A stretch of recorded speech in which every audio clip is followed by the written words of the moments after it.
হাত পুড়ে গেল। এবার আপনি বলবেন, কৃষ্ণ, এটাই তো হবে, জ্বলন্ত কয়লা ধরতে গেলে হাত তো পুড়ে যাবেই। চলুন, এই বিষয়ে আপনি এটা বললেন, ক্রোধের বিষয়েও কি আপনি এরকমই ভাবেন? অবশ্যই ভাবা উচিত, কারণ ক্রোধ হলো ঠিক এইরকমই। আমরা ভাবি এই জ্বলন্ত কয়লা হাতে তুলে কারোর দিকে যদি আমরা ছুঁড়ি তার ক্ষতি হবে, কিন্তু সর্বপ্রথম আমাদেরই হাত পুড়ে যাবে। এই ক্রোধ সর্বপ্রথম আপনারই বিনাশ করবে, আপনার আনন্দ কেড়ে নেবে, আপনার শরীর খারাপ করে দেবে, আপনার অস্তিত্বকে পুড়িয়ে ফেলবে। তাই এই ক্রোধের থেকে সাবধানে থাকুন আর ভালোবেসে বলুন, রাধা রাধা। এই সংসারে কিছু মানুষের তীব্র বাসনা থাকে, সে নিজেকে বিনাশ করতে চায়। কিছু মানুষ মদ্যপান করে নেশায় বুঁদ হয়ে থাকেন, কিছু মানুষ বিলাসিতা করেন, আর কেউ সবার সাথে শত্রুতা করে বসেন।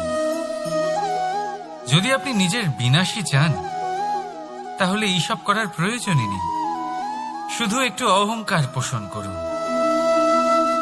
হ্যাঁ, আপনি ঠিক শুনেছেন, এই অহংকার আপনাকে বিনাশ করে দেয়। এ হয়তো কাঁটার মতন বেঁধে না, কিন্তু এর ধার আপনাকে রক্তাক্ত করে দেয়।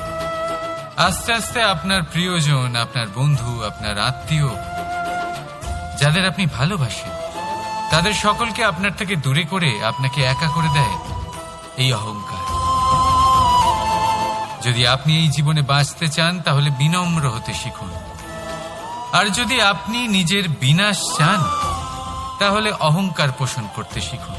সিদ্ধান্ত হলো আপনার, এই জীবন হলো আপনার।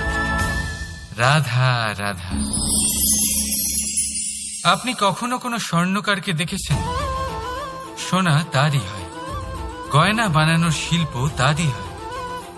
তাও ও বারবার সোনাকে গরম করে, হাতুড়ি নিয়ে বারবার তার উপরে প্রহার করে। কিসের জন্য? যাতে সে সেই স্বর্ণকে কুন্দন বানাতে পারে, প্রত্যেক আঘাতের সাথে তার মধ্যে থেকে খাদ বের করতে পারে। একজন বিবেকশীল ব্যক্তিরও এটা করা উচিত, যাতে এই সংসার আপনাকে আঘাত করার আগে আপনি নিজের মধ্যে থাকা দোষগুলো বহিষ্কার করে দিন। হয়তো একটু কষ্ট হতে পারে, কিন্তু এ অবশ্যই করবেন। যদি আপনি কুন্দন হতে চান, তাহলে নিজেকে নিজের স্বর্ণকার অবশ্যই হতে হবে। রাধা রাধা। দেখুন এই ঘাসকে, কত কোমল, কত মধুর। যদি এই ঘাসের ওপর হাঁটেন, তাহলে পায়ে ব্যথা কখনোই হবে না। এর উপরে শুয়ে পড়লে মিষ্টি ঘুম চলে আসবে। কিন্তু এই ঘাসকেই যদি আপনি ঠিক করে না ধরেন, তাহলে এতে আপনার আঙুলও কেটে যেতে পারে। এই নরম ঘাসই আপনাকে আঘাত দিতে পারে। ঠিক এইভাবেই প্রত্যেক ব্যক্তি যিনি ধর্মের পথে চলছেন, তিনি আঘাত পেতে পারেন, যদি ওনার ধর্মের সম্পূর্ণ সত্য, তার আসল স্বরূপের বিষয়ে জ্ঞান না থাকে। তাই জীবনে যে কোনো বস্তু, ব্যক্তি বা সুযোগ আসে, তাহলে তার শক্তির বিষয়ে, তার দুর্বলতার বিষয়ে প্রথমে তথ্য সংগ্রহ করবেন, তারপরেই সিদ্ধান্ত নেবেন। যদি এরকম করেন, তাহলে সাফল্য অবশ্যই আসবে। রাধা রাধা। হাতের কত রকম রূপ হয়। কিছু স্নেহের সাথে আপনাকে স্পর্শ করে, তো কিছু প্রহার হিসেবে বর্ষিত হয়। কিছু বন্ধুত্বের নামে আপনার দিকে অগ্রসর হয়, তো কিছু শত্রুতার দিকে আপনাকে টেনে নিয়ে যায়। কিন্তু কখনো ভেবে দেখেছেন যে কোন হাত বেশি মূল্যবান? যখন আপনি সফল, যখন আপনি ভালো কাজ করেন, তখন কিছু হাত আপনার জন্য করতালি দেয়, আর কিছু হাত এমন হয় যা আপনার কাঁধ স্পর্শ করে যখন আপনি জীবনে সব থেকে অসফল হন, যখন আপনি ভেঙে পড়েন। তাই করতালি দেওয়া সেই হাত, আপনার প্রশংসা করা সেই হাত, তার থেকে অনেক বেশি দামি সেই হাত যা আপনাকে তখন আশ্বস্ত করে যখন আপনি এমন সময় কাটাচ্ছেন যা আমরা কেউ কাটাতে চাই না। সেটা আপনার সম্বল হয়ে ওঠে, আর এই সম্বলই আপনাকে জীবন অতিবাহিত করার শক্তি প্রদান করে। তাই একে অপরের সম্বল হয়ে থাকবেন, জীবনে সব সময় ভালো থাকবেন। রাধা রাধা। মানুষ, প্রত্যেক মানুষ কাউকে ভালোবাসে, কাউকে ঘৃণা করে, কাউকে সম্মান করে, আবার কাউকে তিরস্কারও করে। মানুষ সবকিছু হতে পারে, সুস্থও হতে পারে, রোগীও হতে পারে, ধনীও হতে পারে, নির্ধনও হতে পারে, বন্ধুও হতে পারে, আবার শত্রুও হতে পারে। যদি কিছু না হতে পারে তা হলো অস্পৃশ্য, অচ্ছুত, ভগবানের কাছে সব থেকে বড় পাপ। এই যে মানব শরীর, তা ঈশ্বর প্রদত্ত, তা তার মন্দির। প্রত্যেক শরীরে ব্রহ্মদেব বাস করেন। তাই শরীরের অপমান করা, সেটা ছোঁয়া থেকে দূরে থাকা, এটা কখনো করবেন না। এই জীবনে ছুত অছুত কখনো বিচার করবেন না। পরমেশ্বর যা দিয়েছেন তার সম্মান করতে শিখুন। আর আসুন আমার সাথে ভালোবেসে বলুন, রাধা রাধা। প্রেম আর চাওয়া একই মনে হয়, তাই না? কিন্তু আসলে এরা আলাদা। এদের মধ্যে অনেক তফাৎ আছে। দেখতে গেলে প্রেম আর চাওয়া কখনোই এক হতে পারে না। এবার যদি আপনাকে আমি এক উদাহরণ দিই, যদি আপনি এই ফুলকে চান, তাহলে আপনি এটাকে তার ডাল থেকে ছিঁড়ে আপনার কাছে রেখে দেবেন। কিন্তু যদি আপনি একে ভালোবাসেন, তাহলে আপনি প্রতিদিন এসে এটার শিকড়ে জল দেবেন, যাতে সে আরো প্রস্ফুটিত হয়। শুধু এটাই তফাৎ চাওয়া আর প্রেমের মধ্যে। চাওয়া স্বার্থ হয়ে ওঠে, যেখানে প্রেম, প্রেম পরমার্থ হয়ে ওঠে। তাই কাউকে না চেয়ে ভালোবাসুন, জীবন ধন্য হয়ে উঠবে। রাধা রাধা। কখনো কোনো বাচ্চাকে দেখেছেন? কত কিছু ঘটতে থাকে তার জীবনে। শৈশব থেকে বেড়ে ওঠা অবধি অসংখ্য অনুভূতি অনুভব করে সে। কখনো পড়ে যায়, কখনো আহত হয়, কখনো জ্ঞান লাভ করে, কখনো কষ্ট সহ্য করে, তো কখনো আনন্দ উপভোগ করে। কিন্তু মনে রাখে সে শুধুমাত্র আনন্দের মুহূর্তগুলি। এবার শুধু একবার আপনার জীবনের প্রারম্ভের দিকে তাকিয়ে দেখুন, আপনার শৈশবে তাকিয়ে দেখুন। আপনি দেখবেন বেশিরভাগ যেসব স্মৃতি আপনার মনে আছে, সেগুলি সমস্ত ভালো মুহূর্তের, খারাপ মুহূর্তের নয়। সেই জন্য শৈশব সব থেকে সুখী হয়, এতে নিশ্চিন্ত থাকা যায়। সেই জন্য আজ আপনি যতই বড় হয়ে উঠুন না কেন, খারাপ স্মৃতি, খারাপ ঘটনা সব ভুলে যাওয়ার চেষ্টা করুন। একবার খারাপ ঘটনা ভুলে যাওয়ার অনুভূতি আপনার হয়ে গেলে, তখন মনে রাখবেন, যতই কঠিন পরিস্থিতির মুখোমুখি আপনাকে হতে হোক, তার মোকাবিলা করতে আপনি সক্ষম। রাধা রাধা। যদি আমি আপনাকে জিজ্ঞেস করি যে এই সংসারে সব থেকে মাহাত্ম্যপূর্ণ বস্তু কি, তাহলে আপনি বলবেন জল। আর একদম ঠিক বলবেন। কিন্তু কোন কারণে? এই জন্য যে সে আমাদের জীবন দান করে, এই জন্য যে সে আমাদের তৃষ্ণা মেটায়, নাকি এই জন্য যে আমাদের দৈনিক কাজ থেকে শুরু করে আমাদের মৃত্যু অবধি কাজে আসে, সব কাজে আমাদের সাহায্য করে? না, এর পেছনে একটা কারণ হলো জলের প্রকৃতি। ভেবে দেখুন, সমুদ্রের এই জল সূর্যের তাপ সহ্য করে বাষ্পীভূত হয়, তারপর উপরে গিয়ে মেঘে পরিণত হয়, তারপর সেই মেঘ রূপে প্রবাহিত হয়ে কোনো পর্বতের সাথে ধাক্কা খেয়ে বর্ষা হয়ে এই পৃথিবীতে বর্ষিত হয়। আর এই পৃথিবীর ধূলিকণা এর মাটিকে নিজের মধ্যে ধারণ করে।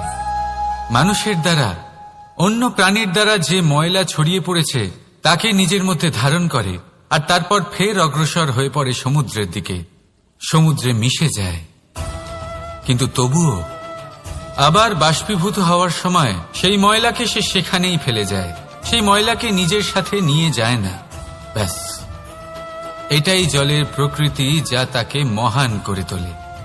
আপনিও আপনার জীবনে আপনার কর্ম করুন, মহান কর্ম করুন, ভালোভাবে করুন, কিন্তু সেই কর্মের সাথে যে অহংকার আসে সেটা নিজের মধ্যে প্রবেশ করতে দেবেন না।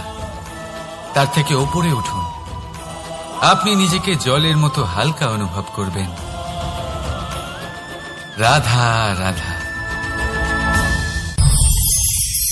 চিন্তা। সবাই বলে চিন্তা করা উচিত নয়, কিন্তু চিন্তা সবাই করে।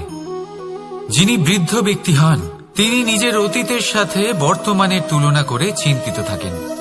একজন যুবক ব্যক্তি ভবিষ্যতের বিষয় চিন্তা করে, নিজের লক্ষ্য কিভাবে পূরণ করা যায় সেই চিন্তায় মগ্ন থাকে।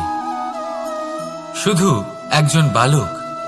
একজন বালকের না তো তার ভবিষ্যতের চিন্তা থাকে আর না অতীতের দুঃখ থাকে। আর এরকম কেন? কারণ সে শুধুমাত্র বর্তমান নিয়ে ভাবে, আর তাই সে সব থেকে বেশি সুখী। তাই মনে রাখবেন, যদি আপনি আপনার বর্তমানের বিষয়ে ভাবেন, তাতে বাঁচেন, সেটাকে ঠিক রাখেন এবং সেটাকে আরো ভালো করে তোলেন, তাহলে আপনার অতীত আর আপনার ভবিষ্যৎ আপনা থেকেই ঠিক হয়ে যাবে। আসুন আমার সাথে ভালোবেসে বলুন, রাধা রাধা। এই সংসারে যেই জন্মগ্রহণ করে কিছু না কিছু অবশ্যই শেখে এবং তার জন্য থাকে তার গুরুর অবদান। এবার এই গুরু কে হবেন তা আমরা নির্বাচন করি। হয়তো তিনি আমাদের মাতা পিতা হতে পারেন, হয়তো বন্ধু হতে পারেন, হয়তো দাদাও হতে পারেন, আদর্শ হতে পারেন, বা হয়তো গুরুকুলের শিক্ষাকর্তা গুরুও হতে পারেন। এবার সংসারের এমন কিছু জিনিস আছে যা জগতের কোনো গুরুই শেখাতে পারবেন না, তা আপনাকে সময় শিখিয়ে দেবে। কারণ এই সংসারে সময়ের থেকে বড় গুরু আর কেউ হয় না। এবার সময় আর গুরুর মধ্যে একটা সাদৃশ্য আছে আর একটা তফাতও আছে। সাদৃশ্য হলো যে সময় আর গুরু দুজনেই আপনাকে শেখায়। তফাৎ এই যে গুরু প্রথমে আপনাকে শিক্ষাদান করে, তারপর আপনার পরীক্ষা নেন। সময় প্রথমে আপনার পরীক্ষা নেয়, তারপর আপনাকে শিক্ষা দেয়। এবার শিক্ষা লাভ করে পরীক্ষা দেওয়া আর পরীক্ষা দিয়ে শিক্ষা লাভ করা এই দুই ভিন্ন বিষয়। আর সব সময় মনে রাখবেন, এই সময়ের থেকে আপনি যা শিক্ষা লাভ করবেন তা সব সময় যত্ন করে আপনার কাছে রেখে দেবেন। কারণ সময়ের থেকে বড়, সময়ের থেকে দামি, সময়ের থেকে অত্যন্ত আধুনিক আর কোনো গুরু নেই। রাধা রাধা। নাম কত সাধারণ একটা বিষয়। প্রত্যেক মানুষ যে জন্ম নেয় তাকে একটা নাম দেওয়া হয়, যা সে পেয়ে থাকে তার মাতা পিতার দ্বারা, না হলে তার গুরুর দ্বারা, বা কোনো আত্মীয়ের দ্বারা, বা কোনো কাছের মানুষের দ্বারা। এই নামের সাথেই সে আস্তে আস্তে বেড়ে ওঠে। কিন্তু এটাই কি সেই নাম? এই নামই কি সবকিছু? কখনোই নয়। একটা নাম সেটা যা আপনি জন্মের সময় লাভ করেন, যে নামে আপনি কর্মের পথে অগ্রসর হন। আরও একটা নাম সেটা যা আপনি আপনার কর্মের দ্বারা অর্জন করেন, আর এই নামেই আপনাকে সবাই যুগ যুগ ধরে মনে রাখে।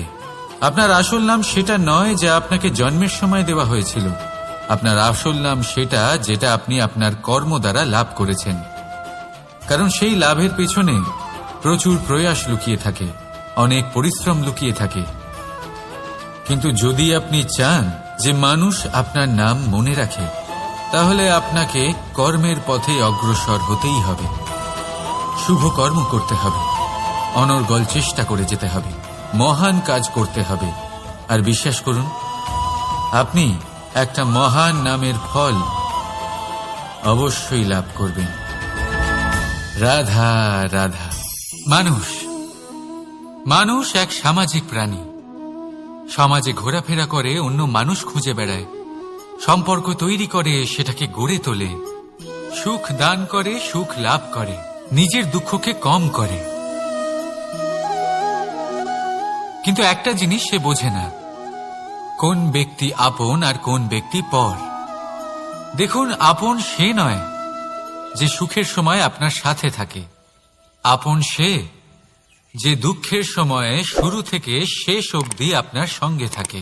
তাই খেয়াল রাখবেন, সুখের সময় যে আপনার সাথে থাকে তারা সেই ব্যক্তিগণ যাদের আপনি পছন্দ করেন, কিন্তু যে দুঃখের সময়, সমস্যার মধ্যে, কষ্টের ও একাকিত্বের মধ্যে আপনার সাথে থাকে, আপনাকে সব সময় সঙ্গ দেয়, তারা সেই ব্যক্তি যারা আপনাকে পছন্দ করে। এবারে কাকে আপনি আপন বানাবেন আর কাকে পর, সিদ্ধান্ত আপনার। রাধা রাধা। আপনি জীবনে কখনো দেখে থাকবেন অথবা শুনে থাকবেন যে মানুষ যখন দুধ পান করে তার মধ্যে যদি কোনো মাছি এসে পড়ে, সে আর সেটা পান করে না, সেই দুধকে কোথাও ফেলে দেয় সে। কিন্তু ভেবে দেখুন, এখানে পরিস্থিতি একটু আলাদা হলে, দুধের বদলে ঘি থাকলে মানুষ কি করে? সেই ঘি ফেলে দেয় না, সেখান থেকে মাছিটাকে বের করে ফেলে দেয়। এটা দিয়ে আমরা কি শিক্ষা পেলাম? এটাই যে এখানে মাছি গুরুত্বপূর্ণ নয়, গুরুত্বপূর্ণ হলো সেই খাবার, ঘি। এবারে ভাবুন, দুধ আর ঘি এই দুই উৎপন্ন হয় গরু থেকে, তাহলে বেশি মাহাত্ম্য ঘিকে কেন দেওয়া হয়? তার কারণ, যে যত বেশি তাপ সহ্য করে সে তত উৎকৃষ্ট হয়, সে ততটা মূল্যবান হয়। এতটাই মূল্যবান যে যদি তাতে কোনো দোষও থাকে মানুষ সেটা গ্রাহ্য করে না। তাই মনে রাখবেন, এই পুষ্টি অপুষ্টি এ শুধুই নামমাত্র, কিন্তু পরিশ্রম করা, সংঘর্ষ করা, তাপ সহ্য করা, এটা মানুষের অনুভূতি। তাই নাম নিয়ে না ভেবে অনুভূতির ওপরে মনোনিবেশ করুন, তাকে গুরুত্ব দিন। আর আসুন আমার সাথে ভালোবেসে বলুন, রাধা রাধা। বহুবার আমরা জীবনে নিরাশ হয়ে পড়ি, এই ভেবে যে নিরন্তর চেষ্টা করার পরেও আমাদের নিজেদের লক্ষ্য প্রাপ্ত হচ্ছে না। আমরা বুঝতেই পারি না এটা কি হচ্ছে। অনেকবার এরকম মনে হয় যে সেই লক্ষ্য যা আমরা চাইছি, সেই স্বপ্ন যা আমরা দেখেছি, যার জন্য আমরা নিরন্তর চেষ্টা করেছি, আমরা হয়তো তার যোগ্যই নই। ওই লক্ষ্যই আমাদের জন্য সঠিক নয়। আমাদের মনোবল ভেঙে যায়, আর তা হলো অত্যন্ত কঠিন এক পরিস্থিতি। কিন্তু সেই সময়ে কি করা যেতে পারে? আপনাকে একটা উদাহরণ দিয়ে বোঝাই। কখনো কোনো বৃক্ষকে দেখেছেন? সেও অনেক কঠিন পরিস্থিতির সম্মুখীন হয়, যেমন পাতা ঝরার সময়। এই সময় এলেও বৃক্ষ হার মানে না, সে নিজের পাতা ও ফুল বদলে ফেলে, কিন্তু শিকড় কখনো বদলায় না, সে তখন অটল থাকে। আর এই সময় চলে গেলেই বৃক্ষকে দেখুন, আবার ফুলে ফলে পরিপূর্ণ হয়ে ওঠে। এইভাবে আপনিও জীবনে নিরন্তর চেষ্টা করতে থাকুন। তাও আপনি সাফল্য না পেলে নিজের পথ বদলে ফেলুন, কিন্তু সামনে এগোতে থাকুন, নিরন্তর চেষ্টা করতে থাকুন। কোনো না কোনো রাস্তা দিয়ে, কোনো না কোনোভাবে আপনি পৌঁছে গেলে আপনি জানতে পারবেন আপনার সাফল্য আপনার জন্যই অপেক্ষা করছিল। রাধা রাধা। আপনি মনুর বিষয়ে নিশ্চয়ই শুনে থাকবেন। ওনাকে একটা সুযোগ দেওয়া হয়েছিল, হয় উনি নিজের হালের রক্ষা করবেন, নয় এই সৃষ্টিকে আসন্ন প্রলয়ের হাত থেকে বাঁচানোর জন্য নৌকার নির্মাণ করবেন। উনি নিজের নির্বাচন করেছিলেন, আর আজ আমরা সবাই মানুষ নামে পরিচয় পেয়েছি। এমনই এক সুযোগ পেয়েছিলেন শ্রীরাম এবং সীতাও। ওনারা আবেগের ঊর্ধ্বে উঠে এই সংসারের সামনে এক সেরা উদাহরণ প্রস্তুত করেছিলেন।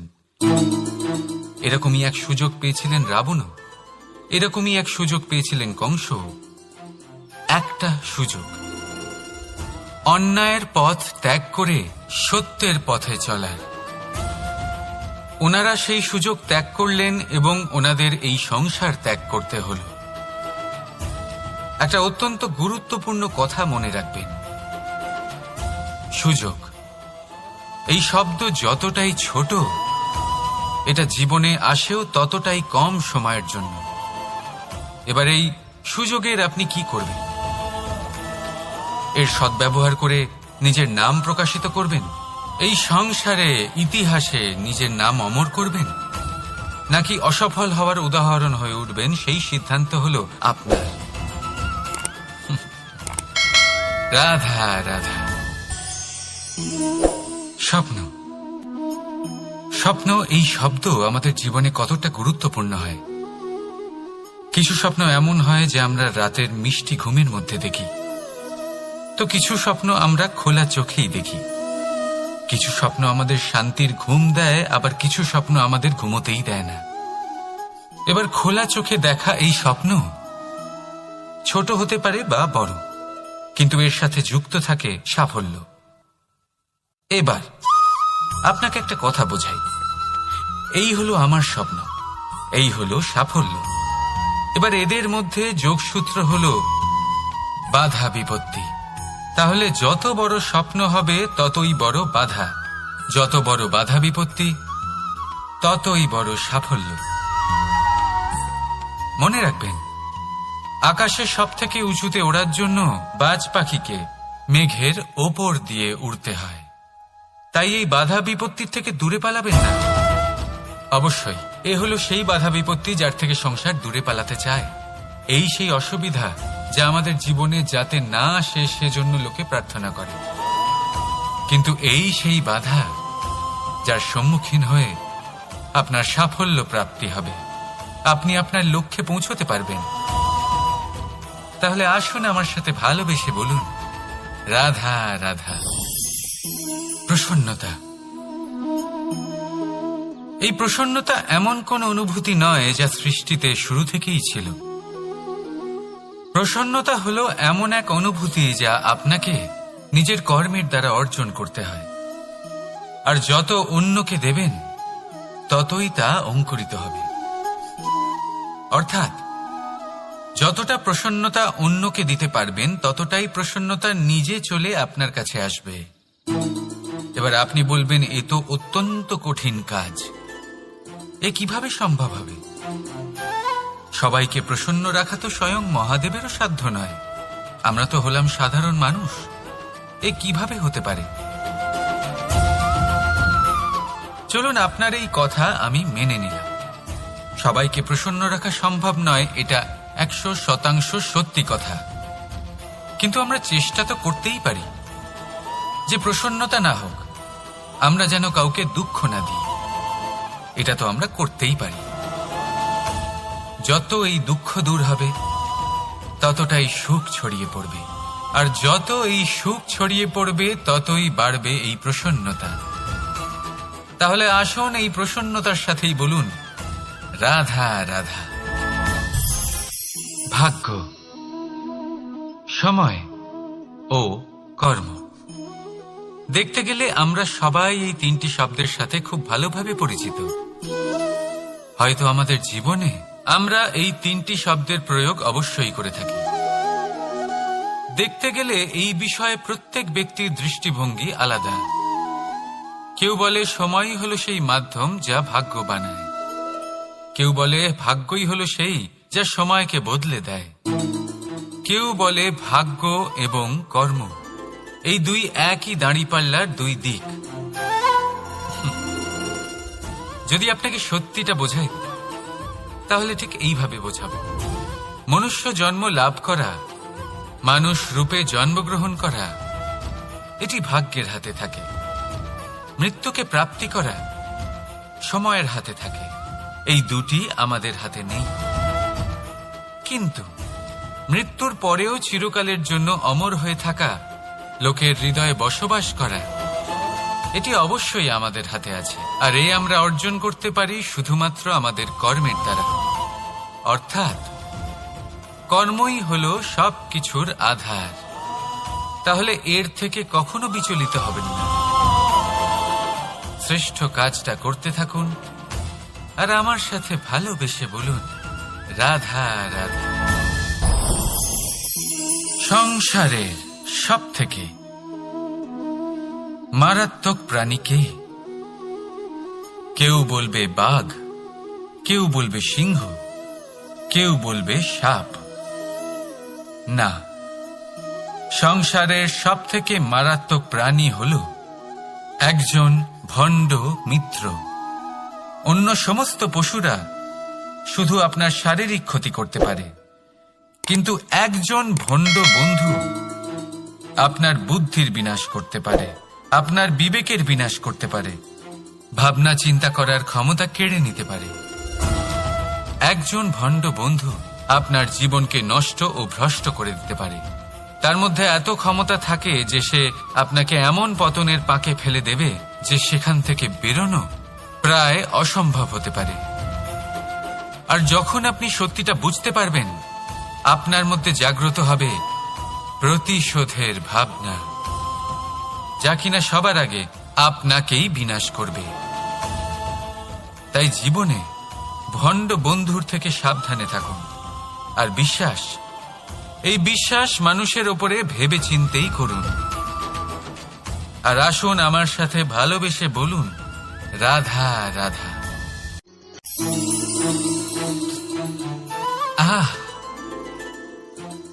হাত পুড়ে গেল। এবার আপনি বলবেন, কৃষ্ণ এটাই তো হবে, জ্বলন্ত কয়লা ধরতে গেলে হাত তো পুড়ে যাবেই। চলুন এই বিষয়ে আপনি এটা বললেন, ক্রোধের বিষয়েও কি আপনি এরকমই ভাবেন? অবশ্যই ভাবা উচিত, কারণ ক্রোধ হলো ঠিক এইরকমই। আমরা ভাবি এই জ্বলন্ত কয়লা হাতে তুলে কারোর দিকে যদি আমরা ছুঁড়ি তার ক্ষতি হবে, কিন্তু সর্বপ্রথম আমাদেরই হাত পুড়ে যাবে। এই ক্রোধ সর্বপ্রথম আপনারই বিনাশ করবে, আপনার আনন্দ কেড়ে নেবে, আপনার শরীর খারাপ করে দেবে, আপনার অস্তিত্বকে পুড়িয়ে ফেলবে। তাই এই ক্রোধের থেকে সাবধানে থাকুন আর ভালোবেসে বলুন, রাধা রাধা। এই সংসারে কিছু মানুষের তীব্র বাসনা থাকে, সে নিজেকে বিনাশ করতে চায়। কিছু মানুষ মদ্যপান করে নেশায় বুঁদ হয়ে থাকেন, কিছু মানুষ বিলাসিতা করেন, আর কেউ সবার সাথে শত্রুতা করে বসেন। যদি আপনি নিজের বিনাশই চান, তাহলে এইসব করার প্রয়োজনই নেই। শুধু একটু অহংকার পোষণ করুন। হ্যাঁ, আপনি ঠিক শুনেছেন, এই অহংকার আপনাকে বিনাশ করে দেয়। এ হয়তো কাঁটার মতন বেঁধে না, কিন্তু এর ধার আপনাকে রক্তাক্ত করে দেয়। আস্তে আস্তে আপনার প্রিয়জন, আপনার বন্ধু, আপনার আত্মীয়, যাদের আপনি ভালোবাসেন, তাদের সকলকে আপনার থেকে দূরে করে আপনাকে একা করে দেয় এই অহংকার। যদি আপনি এই জীবনে বাঁচতে চান, তাহলে বিনম্র হতে শিখুন। আর যদি আপনি নিজের বিনাশ চান, তাহলে অহংকার পোষণ করতে শিখুন। সিদ্ধান্ত হলো আপনার, এই জীবন হলো আপনার। রাধা রাধা। আপনি কখনো কোনো স্বর্ণকারকে দেখেছেন? সোনা তারই হয়, গয়না বানানোর শিল্প তারই হয়। তাও ও বারবার সোনাকে গরম করে, হাতুড়ি নিয়ে বারবার তার উপরে প্রহার করে। কিসের জন্য? যাতে সে সেই স্বর্ণকে কুন্দন বানাতে পারে, প্রত্যেক আঘাতের সাথে তার মধ্যে থেকে খাদ বের করতে পারে। একজন বিবেকশীল ব্যক্তিরও এটা করা উচিত, যাতে এই সংসার আপনাকে আঘাত করার আগে আপনি নিজের মধ্যে থাকা দোষগুলো বহিষ্কার করে দিন। হয়তো একটু কষ্ট হতে পারে, কিন্তু এ অবশ্যই করবেন। যদি আপনি কুন্দন হতে চান, তাহলে নিজেকে নিজের স্বর্ণকার অবশ্যই হতে হবে। রাধা রাধা। দেখুন এই ঘাসকে, কত কোমল, কত মধুর। যদি এই ঘাসের ওপর হাঁটেন, তাহলে পায়ে ব্যথা কখনোই হবে না। এর উপরে শুয়ে পড়লে মিষ্টি ঘুম চলে আসবে। কিন্তু এই ঘাসকেই যদি আপনি ঠিক করে না ধরেন, তাহলে এতে আপনার আঙুলও কেটে যেতে পারে। এই নরম ঘাসই আপনাকে আঘাত দিতে পারে। ঠিক এইভাবেই প্রত্যেক ব্যক্তি যিনি ধর্মের পথে চলছেন, তিনি আঘাত পেতে পারেন যদি ওনার ধর্মের সম্পূর্ণ সত্য, তার আসল স্বরূপের বিষয়ে জ্ঞান না থাকে। তাই জীবনে যে কোনো বস্তু, ব্যক্তি বা সুযোগ আসে, তাহলে তার শক্তির বিষয়ে, তার দুর্বলতার বিষয়ে প্রথমে তথ্য সংগ্রহ করবেন। তারপরেই সিদ্ধান্ত নেবেন। যদি এরকম করেন তাহলে সাফল্য অবশ্যই আসবে। রাধা রাধা। হাতের কত রকম রূপ হয়। কিছু স্নেহের সাথে আপনাকে স্পর্শ করে, তো কিছু প্রহার হিসেবে বর্ষিত হয়। কিছু বন্ধুত্বের নামে আপনার দিকে অগ্রসর হয়, তো কিছু শত্রুতার দিকে আপনাকে টেনে নিয়ে যায়। কিন্তু কখনো ভেবে দেখেছেন যে কোন হাত বেশি মূল্যবান? যখন আপনি সফল, যখন আপনি ভালো কাজ করেন, তখন কিছু হাত আপনার জন্য করতালি দেয়, আর কিছু হাত এমন হয় যা আপনার কাঁধ স্পর্শ করে যখন আপনি জীবনে সব থেকে অসফল হন, যখন আপনি ভেঙে পড়েন। তাই করতালি দেওয়া সেই হাত, আপনার প্রশংসা করা সেই হাত, তার থেকে অনেক বেশি দামি সেই হাত যা আপনাকে তখন আশ্বস্ত করে যখন আপনি এমন সময় কাটাচ্ছেন যা আমরা কেউ কাটাতে চাই না। সেটা আপনার সম্বল হয়ে ওঠে, আর এই সম্বলই আপনাকে জীবন অতিবাহিত করার শক্তি প্রদান করে। তাই একে অপরের সম্বল হয়ে থাকবেন, জীবনে সব সময় ভালো থাকবেন। রাধা রাধা। মানুষ, প্রত্যেক মানুষ কাউকে ভালোবাসে, কাউকে ঘৃণা করে, কাউকে সম্মান করে, আবার কাউকে তিরস্কারও করে। মানুষ সবকিছু হতে পারে, সুস্থও হতে পারে, রোগীও হতে পারে, ধনীও হতে পারে, নির্ধনও হতে পারে, বন্ধুও হতে পারে, আবার শত্রুও হতে পারে। যদি কিছু না হতে পারে তা হলো অস্পৃশ্য, অচ্ছুত, ভগবানের কাছে সব থেকে বড় পাপ। এই যে মানব শরীর, তা ঈশ্বর প্রদত্ত, তা তার মন্দির। প্রত্যেক শরীরে ব্রহ্মদেব বাস করেন, তাই শরীরের অপমান করা, সেটা ছোঁয়া থেকে দূরে থাকা, এটা কখনো করবেন না। এই জীবনে ছুত অছুত কখনো বিচার করবেন না। পরমেশ্বর যা দিয়েছেন তার সম্মান করতে শিখুন। আর আসুন আমার সাথে ভালোবেসে বলুন, রাধা রাধা। প্রেম আর চাওয়া একই মনে হয়, তাই না? কিন্তু আসলে এরা আলাদা। এদের মধ্যে অনেক তফাৎ আছে। দেখতে গেলে প্রেম আর চাওয়া কখনোই এক হতে পারে না। এবার যদি আপনাকে আমি এক উদাহরণ দিই, যদি আপনি এই ফুলকে চান, তাহলে আপনি এটাকে তার ডাল থেকে ছিঁড়ে আপনার কাছে রেখে দেবেন। কিন্তু যদি আপনি একে ভালোবাসেন, তাহলে আপনি প্রতিদিন এসে এটার শিকড়ে জল দেবেন, যাতে সে আরো প্রস্ফুটিত হয়। শুধু এটাই তফাৎ চাওয়া আর প্রেমের মধ্যে। চাওয়া স্বার্থ হয়ে ওঠে, যেখানে প্রেম, প্রেম পরমার্থ হয়ে ওঠে। তাই কাউকে না চেয়ে ভালোবাসুন, জীবন ধন্য হয়ে উঠবে। রাধা রাধা। কখনো কোনো বাচ্চাকে দেখেছেন? কত কিছু ঘটতে থাকে তার জীবনে। শৈশব থেকে বেড়ে ওঠা অবধি অসংখ্য অনুভূতি অনুভব করে সে। কখনো পড়ে যায়, কখনো আহত হয়, কখনো জ্ঞান লাভ করে, কখনো কষ্ট সহ্য করে, তো কখনো আনন্দ উপভোগ করে। কিন্তু মনে রাখে সে শুধুমাত্র আনন্দের মুহূর্তগুলি। এবার শুধু একবার আপনার জীবনের প্রারম্ভের দিকে তাকিয়ে দেখুন, আপনার শৈশবে তাকিয়ে দেখুন। আপনি দেখবেন বেশিরভাগ যেসব স্মৃতি আপনার মনে আছে, সেগুলি সমস্ত ভালো মুহূর্তের, খারাপ মুহূর্তের নয়। সেই জন্য শৈশব সব থেকে সুখী হয়, এতে নিশ্চিন্ত থাকা যায়। সেই জন্য আজ আপনি যতই বড় হয়ে উঠুন না কেন, খারাপ স্মৃতি, খারাপ ঘটনা সব ভুলে যাওয়ার চেষ্টা করুন। একবার খারাপ ঘটনা ভুলে যাওয়ার অনুভূতি আপনার হয়ে গেলে, তখন মনে রাখবেন, যতই কঠিন পরিস্থিতির মুখোমুখি আপনাকে হতে হোক, তার মোকাবিলা করতে আপনি সক্ষম। রাধা রাধা। যদি আমি আপনাকে জিজ্ঞেস করি যে এই সংসারে সব থেকে মাহাত্ম্যপূর্ণ বস্তু কি, তাহলে আপনি বলবেন জল। আর একদম ঠিক বলবেন।